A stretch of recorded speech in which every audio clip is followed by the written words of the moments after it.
One grey morning, Thomas, Percy and Toby were talking in the engine shed.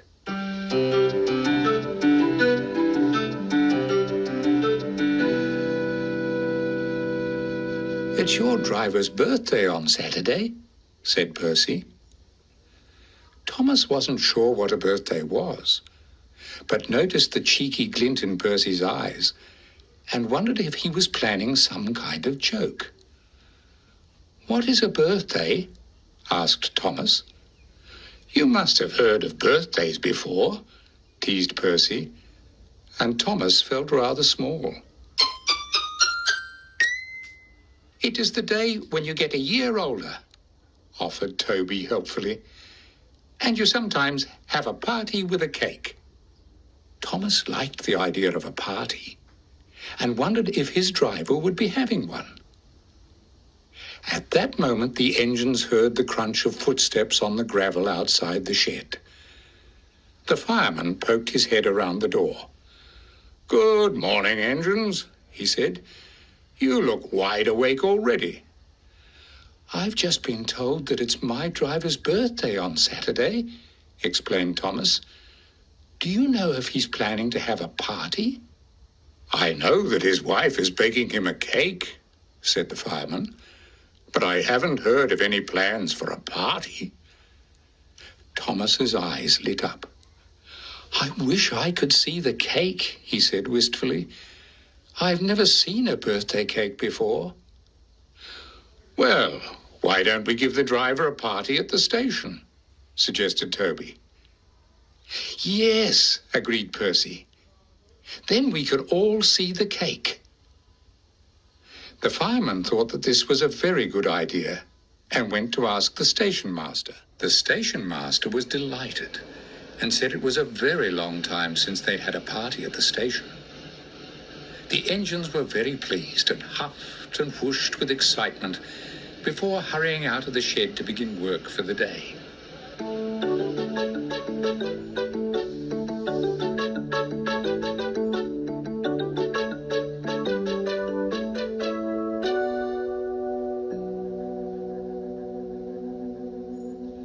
However, Thomas's face soon fell.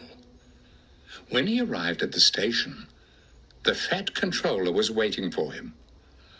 "Thomas," he said, "I need you to spend some time at the big station. There are lots of trucks that need shunting in the yard, and I know you'll do the job perfectly." Thomas tried not to look too upset, because he knew deep down that the fat controller had given him an important job to do. But how was he going to be able to prepare for the party, which was only 2 days away? Thomas left the station feeling gloomy. "Never mind, I've got to do it.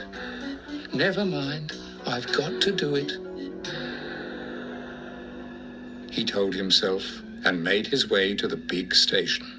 Thomas didn't like the big station.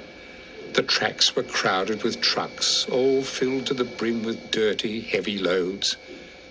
Planks of wood were being sent to the mainland for a new monkey house at the zoo, and some stone from the quarry was being taken to Rolf's castle at the other side of Sodor Island to stop one of the walls from falling down.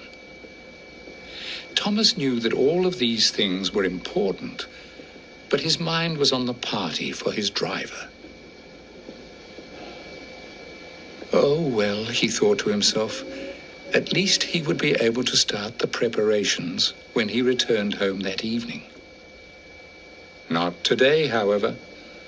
The fat controller came to Thomas at the end of the day and explained that he would be needed again the next day. Thomas would have to spend the night at the big station. Poor Thomas. He didn't sleep a wink that night. The big engine shed wasn't nearly as cozy as his own shed, where he and Percy would usually talk for hours. In this shed, Gordon and Henry were very boring and went to sleep straight away. So Thomas was all alone in the darkness, trying not to listen to the many strange noises in the shed. But in trying not to listen, he found that he listened all the more, and even began to imagine some noises. The lights hanging from the ceiling were rusty and squeaked in the evening breeze, and Gordon was snoring so loudly that his boiler made a bubbly grunting sound. Thomas tried to whoosh some steam at him, but Gordon only muttered grumpily before snoring all over again. Thomas spent the rest of the night feeling miserable about the driver missing his party, and was pleased when the sky grew light outside and the day could begin. Thomas made his way to the yard rather reluctantly the next morning. He nodded crossly at the trucks who were waiting to be shunted, wishing that they had their own engines to take them where they needed to go, so that he didn't have to do it. "Good morning, Thomas," said the Fat Controller cheerfully. "Morning," replied Thomas gloomily. "What's up, Thomas? You look rather fed up today," said the Fat Controller. "No need to be so glum. You've been working hard, and I'm very pleased with you." "Thank you, sir." Thomas looked a little happier. "But when can I go home?" "Don't worry, Thomas. I know all about your secret," reassured the Fat Controller. "We will get you home in time. In the meantime, come and shunt some of these trucks." Although Thomas was very tired from having had no sleep, he felt much brighter and set off towards the trucks. At long last, Saturday arrived, and everybody began preparing for the party.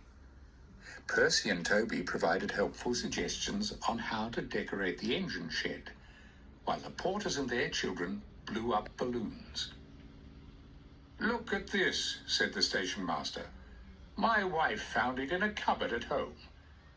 He pulled a tube of paper out of his briefcase and unrolled it. "Wow!" cried the children. It was a huge banner with "Happy Birthday" written across it in bright colors. "Let's put it on the front of the shed," said the porter. But Percy and Toby thought it would be much more fun to hang it from the ceiling inside the shed, so that they could surprise Thomas and his driver when they arrived and opened the doors. The station master agreed that this was a good idea, so he climbed the ladder to put it up. Meanwhile, Thomas was racing home from the big station as fast as he could. "Mustn't be late, mustn't be late," he puffed to himself.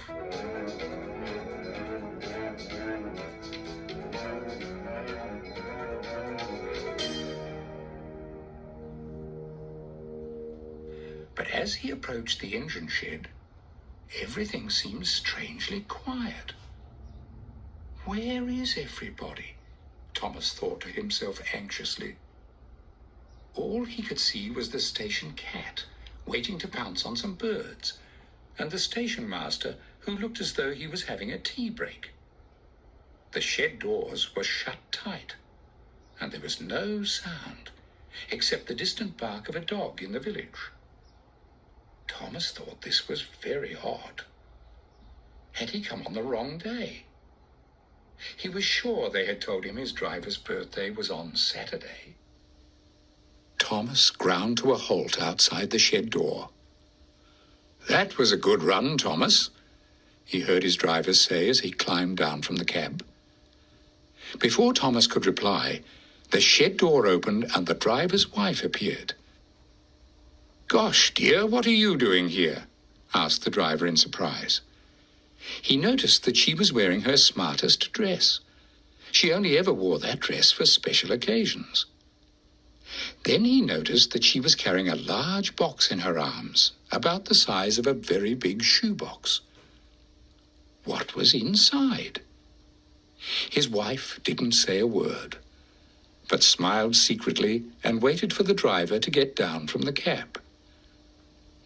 Thomas noticed that some little children were hiding behind the shed door and realized that perhaps something was going to happen after all.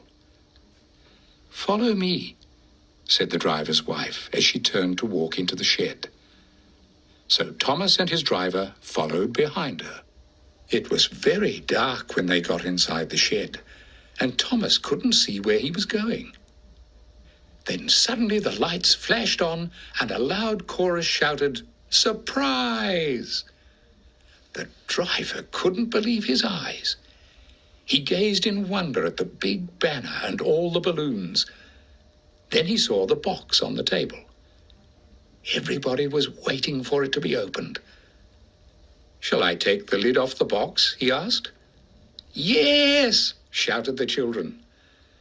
So he lifted the lid, and Thomas gave a huge whistle of excitement. It was a cake. But it was no ordinary cake. "It's me! It's me! The cake looks just like me!" he cried happily. Sure enough, a Thomas cake with lots of blue icing stood on the table. It even had a candle poking out of the funnel. "It looks far too good to cut," said the driver. But he did. And as he did so, everybody sang "Happy Birthday." When the cake was cut, everybody climbed into the carriage behind Thomas to begin the party. A special cloth was spread on the table and a huge feast laid out. "Ham and tomato sandwiches, my favorite," said the driver, munching happily. All around him, the children chased balloons and popped streamers. Party whistles hooted and sweet wrappers rustled. Young Pip, the porter's son, was so excited that he dropped strawberry jelly behind one of the seats. But the driver said that as it was his birthday, he wasn't cross. They could clean it up tomorrow. After eating all of the cake and playing lots of party games, everybody was exhausted. Poor Clarabelle hadn't had so many people on board for a very long time, and her wheels were quite sore. "That was the nicest birthday I've ever had," said the driver. "I've eaten so much cake that I won't be able to do up the buttons on my jacket tomorrow." Thomas was happy too. At long last, he had been to a birthday party.